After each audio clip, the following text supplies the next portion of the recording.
Туган көнем тыйнак кына үтеп китте. Замана шундый, жинак булу кирәк. Илдә тоташ бер мәхшәр булганда, ничек инде түзеп торсын йөрәк. Сүз дә юк, тормыш дәвам итә укырын гына. Элекшә түгел, бик күк кайнамый.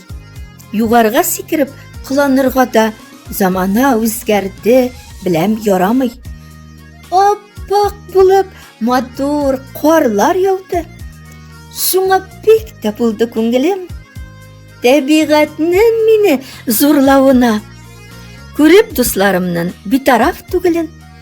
Бик күп матур, җылы хатлар килде. Ул котлаулар укып туймаслык. Рәхмәтләрем сезгә чын ихластан. Дусларым бар гомер җуймаслык. Атна буе теләк теләдегез. Теләкләрнең дә иң изгесен. Күрдем сезнең йөрәк түрләреннән балкып торган күңел кызгысын.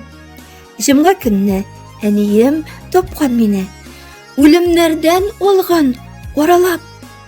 Гомеремне минем озынайтып, үзе иртә китте, җанны яралап. Буыннарны дәвам итүчеләрем бар, шөкер Раббым. Рәхмәт балалар.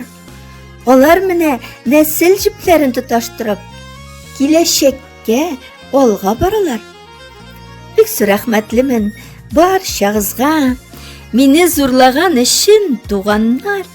Якыннарым минем һәм дә якташларым, бер вакытта онытмый торганнар.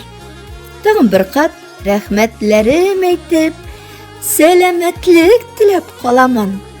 Сез булганга гына якыннарым, алга карап юллар ярамын.